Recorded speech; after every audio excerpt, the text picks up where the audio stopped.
Olá, querido amigo, olá, querida amiga. Que a paz de Cristo preencha os corações de cada um de vocês nesta noite. O assunto que nós iremos falar é a respeito mais uma palavra de salvação ao seu coração. Mas antes de mais nada, curvemos as nossas frontes para buscarmos a presença do nosso Deus. Oremos. Grandioso Deus, eterno Pai que está nos céus. Obrigado, ó Pai, porque mais uma vez o Senhor tem cuidado de cada um de nós. Obrigado, sobretudo, pela vida, pela saúde, pela disponibilidade que o Senhor nos concede de estarmos aqui unidos e reunidos para ouvir a Tua voz e atender ao Teu chamado. Unja-me com o poder do Divino Espírito Santo para que eu fale inspirado pelo mesmo e que a palavra que for aqui proferida possa preencher os corações que estiverem atentos para ouvir a Tua voz. Com essas bênçãos que eu te peço, te agradeço em nome de Jesus. Amém, Senhor. Meu querido e minha querida, hoje iremos falar a respeito da Igreja verdadeira. E nós temos o conhecimento, segundo os sociólogos, que há pelo menos em torno de 12 grandes religiões no mundo. Dentre elas está o cristianismo. Pelo menos dentro do cristianismo existe em torno de 90 mil igrejas. Então nós ficamos a perguntar: qual o caminho que conduz à verdade? Todas as igrejas professam a verdade? O que é que a Bíblia diz a respeito deste assunto? Para entendermos este assunto, abramos as nossas Bíblias, você que está em seu lar, em sua casa, abramos as nossas Bíblias no livro de Provérbios, no capítulo 14, versículo 12.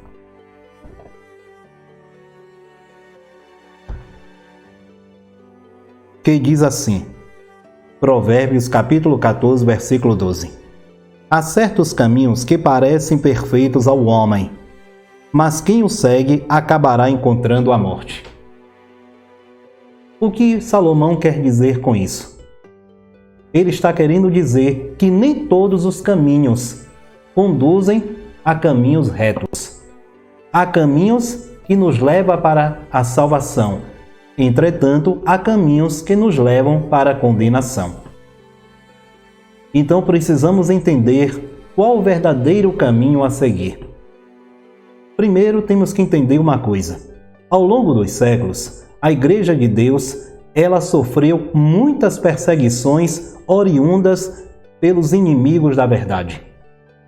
E o arqui-inimigo, Satanás, usou essas pessoas como instrumentos para perseguir a Igreja de Deus. Mas essa igreja tem se mantido de pé ao longo dos séculos e irá permanecer até a consumação dos séculos. Mas onde está a igreja verdadeira? Queridos, a igreja, ela está em luta. Ela é militante, mas muito em breve se tornará a igreja triunfante. Mas no momento a igreja está em luta. E nós precisamos entender uma certa ilustração que diz assim: Deus pegou da pedreira do mundo e dessa pedreira, ele com a sua talhadeira, tirou um pedaço dessa rocha e tornou propriedade privativa e particular dele.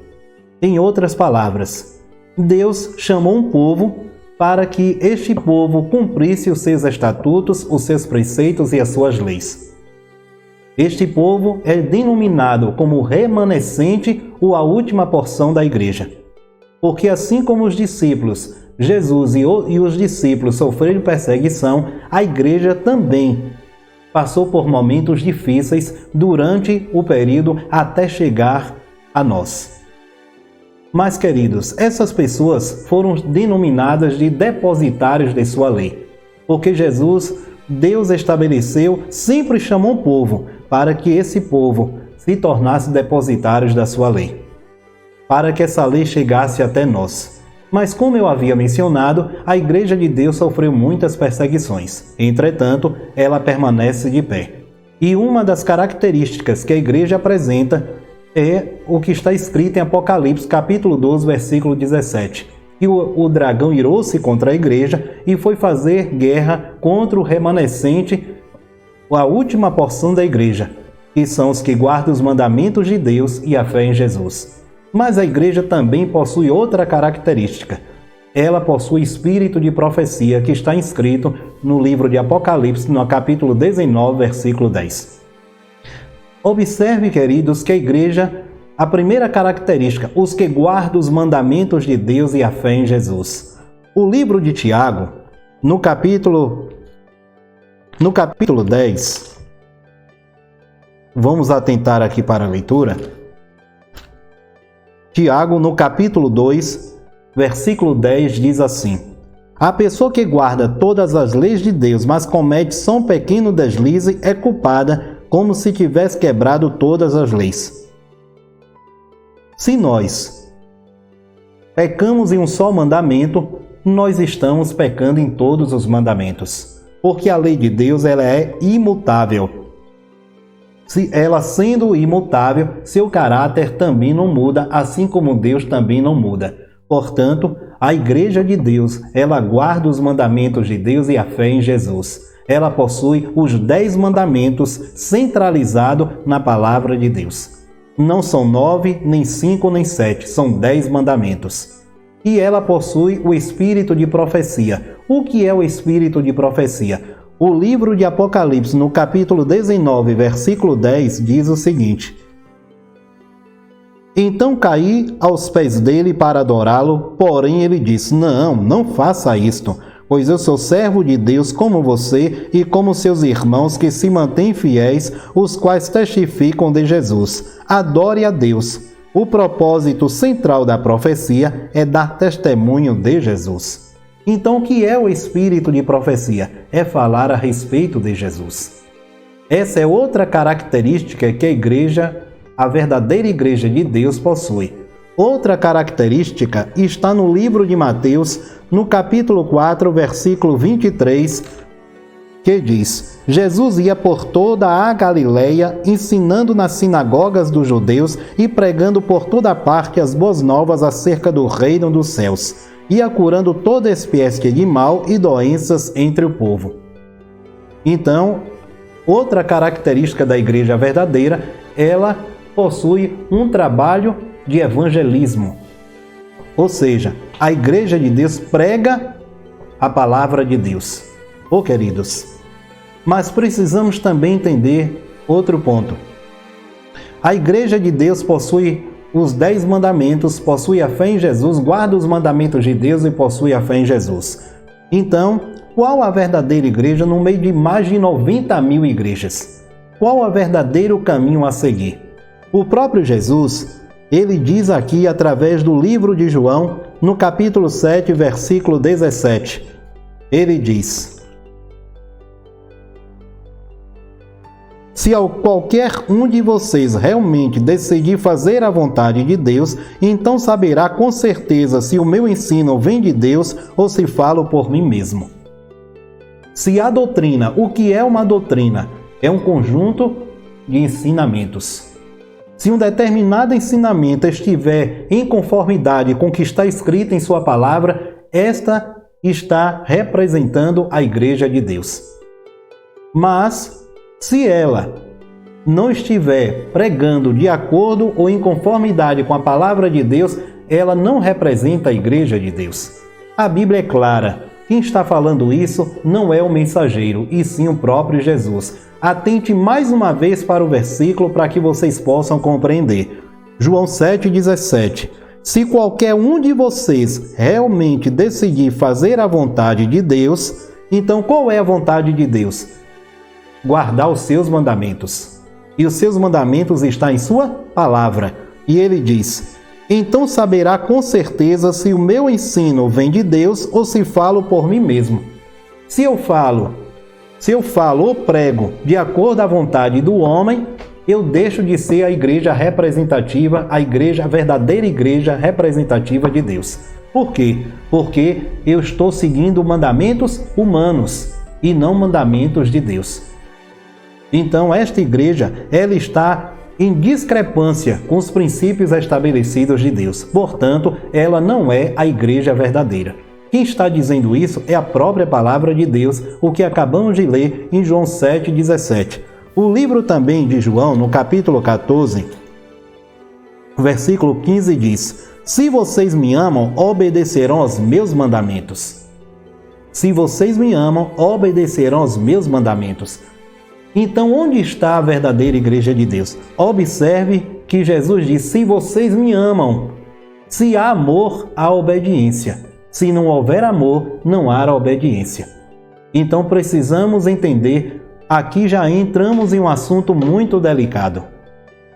Porque está se referindo aqui a uma plena e verdadeira obediência. Então, se nós estudamos a sua lei e vivemos a sua lei, nós estamos em conformidade com os princípios estabelecidos de Deus. Mas precisamos também compreender dentro da palavra de Deus, digamos que alguém queira mudar algum mandamento da lei de Deus, ou queira diminuir, quem sabe. O que é que a palavra diz a respeito disso? O livro de Apocalipse, no capítulo 22, versículo 18 e 19, diz: declara todo aquele que ouve as palavras deste livro. Se alguém acrescentar qualquer coisa ao que está escrito aqui, Deus acrescentará a ele as pragas descritas neste livro. Você percebeu, amigo e amiga? Se eu declaro, olhe só, declara todo aquele que ouve as palavras deste livro. Se alguém acrescentar qualquer coisa ao que está escrito aqui, Deus acrescentará a ele as pragas descritas neste livro. Se eu acrescentar qualquer coisa que está escrito em sua palavra, será acrescentada as pragas que estão descritas neste livro. Por quê? Porque Deus é imutável. Assim como Deus não muda, sua lei também não pode ser mudada nem alterada, principalmente por dedo de homem.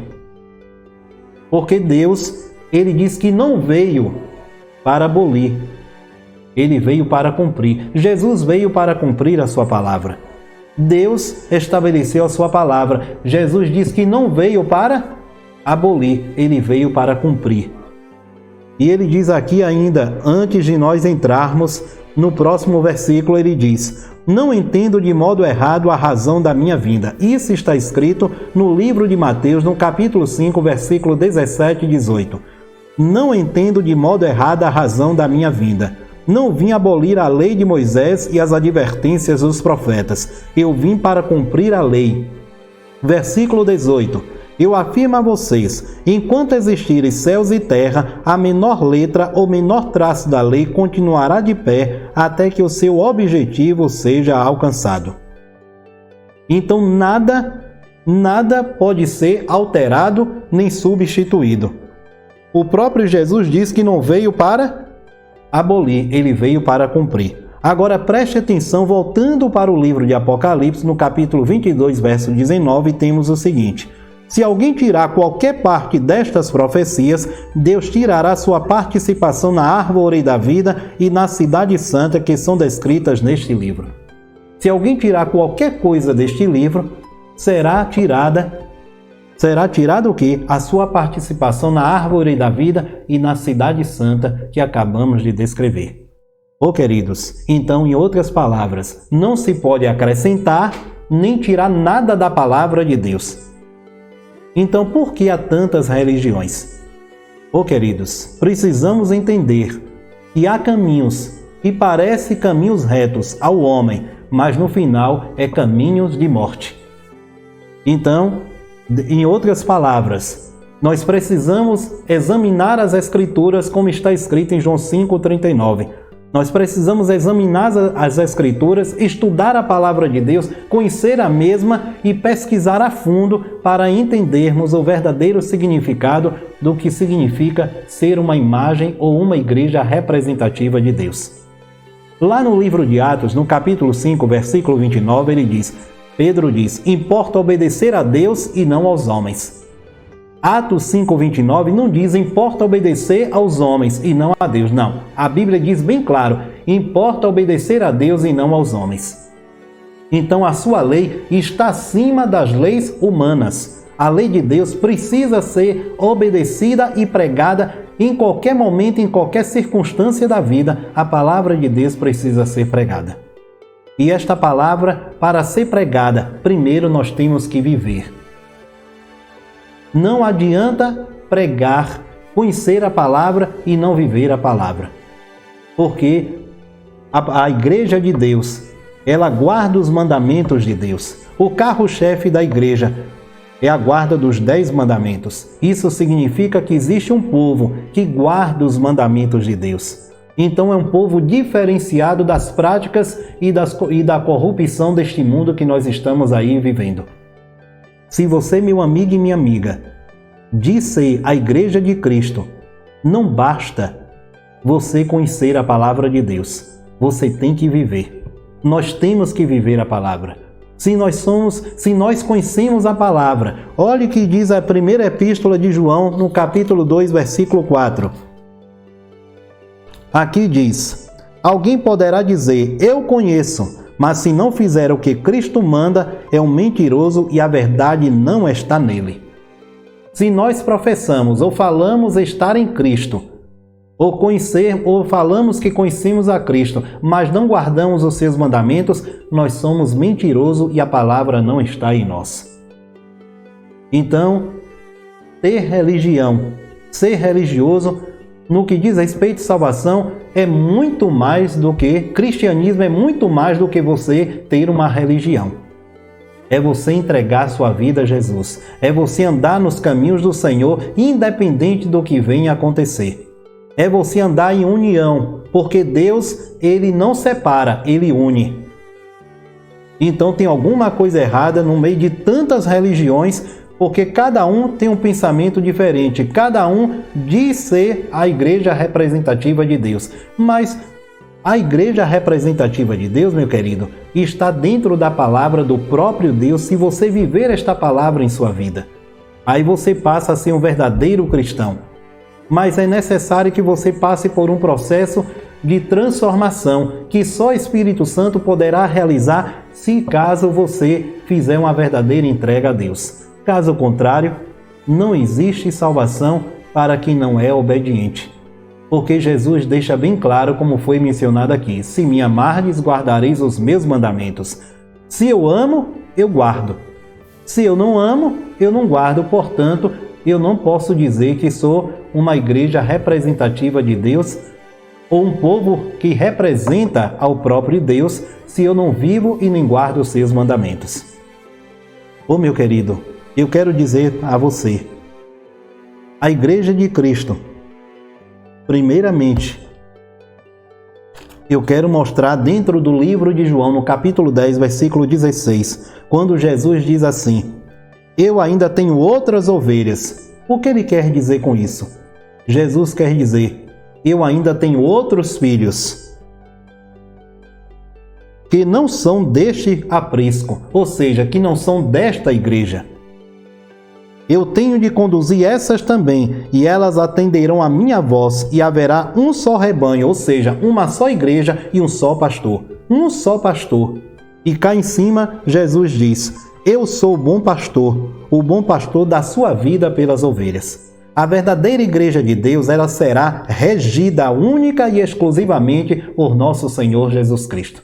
Por isso que o Evangelho de João, no capítulo 10, diz: eu sou o bom pastor dá sua vida pelas ovelhas. Essa é a verdadeira igreja de Deus.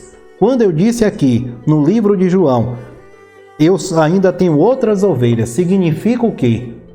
E os filhos de Deus estão espalhados por diversas denominações. Ele está em diversas denominações. Isso não significa que você, meu irmão e minha irmã, em qualquer denominação que você estiver, que você está perdido. Não. Porque Jesus não veio salvar placa de igreja. Jesus veio salvar um povo.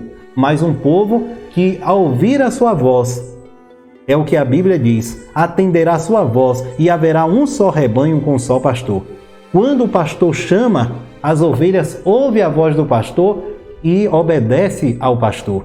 Onde ela estiver, elas ouvem a sua voz e automaticamente atendem à voz do pastor, porque são ovelhas obedientes. Não importa onde ela estiver, quando o pastor chama, elas vêm para o rebanho e ali haverá um só rebanho, ou seja, uma só igreja com um só pastor. Em outras palavras, quem faz a acepção de pessoas é Deus? Não. Deus não separa, volto a dizer, Deus une. Agora, na igreja de Deus, precisamos também, dentro da própria palavra, mostrarmos que existe algumas coisas que estão a denominações ou a ambientes e existem situações que estão em discrepância com os princípios de Deus. Por exemplo, ora, as obras da natureza humana, isso está em Gálatas, no capítulo 5, versículo 19, que diz: ora, as obras da natureza humana produzirão os seguintes resultados: imoralidade sexual, impureza e libertinagem, idolatria e feitiçaria, ódio e discórdia, ciúme e ira, esforço constante para conseguir o melhor para si próprio, queixas e críticas, dissensões, facções, inveja, embriaguez, orgias e toda essa espécie de coisas. Vou dizer-lhes novamente, como já o fiz antes, que todo aquele que levar esse tipo de vida não herdará o reino de Deus. O coração que está impregnado dessas coisas, a igreja que está carregada dessas coisas, meu querido, eu quero dizer para você, Deus não atua, Deus não pode atuar, porque todas essas obras aqui são obras da carne, não do Espírito. E quando o ser humano vive pelo Espírito, ele vai praticar vai possuir as seguintes qualidades: amor, alegria, paz, paciência, retidão, bondade, fidelidade, mansidão e domínio próprio. E aqui não há conflito algum com as leis judaicas. Esses são os que vivem pelo Espírito. Os que vivem pelo Espírito se alimentam das coisas espirituais, ou seja, se alimenta da vontade de Deus. O homem que vive pelo Espírito se alimenta das coisas que agradam a Deus. Mas o homem que vive pela carne, ele se alimenta das coisas da carne. Porque o Espírito se opõe à carne e a carne se opõe ao Espírito.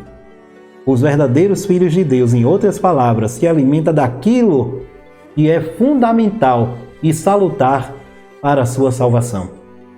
Mas aquilo que o homem se alimenta e pertence a este mundo, querido, infelizmente não conduz para a salvação. Por isso que nesta noite precisamos entender de que lado nós estamos. Que fruto nós temos produzido em nossa vida? Será que nós estamos no caminho certo? Será que nós estamos praticando o que é correto aos olhos de Deus? Precisamos fazer uma análise em nossa vida. E essa análise nós precisamos entrar em nosso quarto, nos ajoelharmos e conversar com o nosso Deus. E aquilo que estiver inadequado aos olhos de Deus, precisamos pedir perdão ao mesmo, para que o mesmo, e além de pedir perdão, confessar os nossos pecados e não praticar mais esses atos. Para que nós possamos pedir a presença do Espírito Santo em nossa vida, para que o mesmo transforme a nossa natureza e passemos a deixar de ser homem natural para ser um homem espiritual. Porque o homem natural, volta a repetir, se alimenta das coisas que agradam a Deus, mas o homem espiritual se alimenta das coisas que agradam a Deus, mas o homem natural vive de acordo com a sua natureza. Que natureza? A natureza egoísta. E a natureza egoísta, ela não gosta das coisas espirituais, não gosta daquilo que agrada a Deus. Ela sempre está em oposição aos princípios estabelecidos de Deus. Qual a igreja que você tem sido aos olhos de Deus? Que tipo de igreja você tem sido representante? Porque só existem duas igrejas, uma igreja verdadeira e uma falsa. A verdadeira conduz para a salvação, mas a falsa conduz para a perdição. Se você se alimenta das coisas deste mundo, a palavra de Deus, ela diz, em 1 João capítulo 2, versículo 15, diz: deixe de amar este mundo mau e tudo o que ele lhes oferece, pois quando vocês amam estas coisas, mostram que realmente não amam o Pai. Porque todas estas coisas mundanas, os maus desejos da natureza humana, os maus desejos dos olhos, a ambição pelas coisas desta vida, não provém de Deus, e sim do próprio mundo pecaminoso. Este mundo está perecendo e essas coisas más e proibidas perecerão com ele, mas todo aquele que perseverar em fazer a vontade de Deus viverá para sempre. Olhe o que a Bíblia diz: aquele que perseverar em fazer a vontade de Deus não é o que está fazendo a vontade deste mundo, que este mundo jaz do maligno. A Bíblia diz bem claro: aquele que estiver perseverando em fazer a vontade de Deus viverá para sempre. Se você quer viver para sempre, querido, se você quer realmente, verdadeiramente a salvação em Cristo, não só persevere na fé, mas também procure, se ainda não está fazendo, procure fazer a vontade de Deus. Porque a vontade de Deus é andar nos caminhos retos, praticando a justiça, para que assim, naquele grande dia, você possa ser reconhecido como o verdadeiro Filho de Deus. E assim desfrutar das maravilhas que só Deus pode nos oferecer. Antes de mais nada, quero também explicar para você. No dia do Pentecostes, o povo, os discípulos estavam ali, e existiam indiferenças entre eles. Cada um que tinha suas imperfeições. Quando Jesus chamou os discípulos, a sua igreja, essa igreja, ela não era perfeita. É uma igreja imperfeita. Existem defeitos. Existem imperfeições, assim como existia na vida dos discípulos, existem pessoas imperfeitas no meio do povo de Deus. Mas existe um modelo perfeito. Então, nós sendo pessoas imperfeitas, temos que olhar para o que é perfeito, para que nós, sendo imperfeitos, possamos olhar para o que é perfeito, para que nos tornemos também perfeitos. E quem é perfeito? Jesus Cristo. Só Jesus Cristo possui o poder da imortalidade e só Ele tem o poder de nos dar a salvação. E lembre-se, querido, Jesus não tinha pecado. Portanto, Jesus não vem salvar pecado, Ele vem salvar pecadores, lavado e remido pelo sangue de Jesus. E os discípulos, no dia do derramamento da chuva temporã, os discípulos em oração, quando Jesus os chamou e que eles ficassem em oração para que pudessem receber o Espírito Santo, automaticamente os discípulos ficaram ali orando e discutindo entre si, acabando com suas indiferenças, e naquele grande dia ficaram preparados para receber o derramamento do Espírito Santo. Mas lembre-se, o Espírito Santo só desceu na Igreja de Deus quando todo espírito de contenda e de negatividade se dissipou, quando as trevas se dissipou dos corações que ali se encontravam. Então lembre-se, onde há espírito de contenda, onde há espírito de discórdia e de egoísmo, aí está a presença de Satanás. Mas onde há espírito de amor e de verdadeiro amor, aí está a presença do Espírito Santo. E nesta noite, o Espírito Santo de Deus possa ter lhe mostrado verdadeiramente onde está a igreja e quem é a igreja verdadeira. A igreja verdadeira é aquela que possui a fé em Jesus e guarda os seus mandamentos. Amém. Oremos.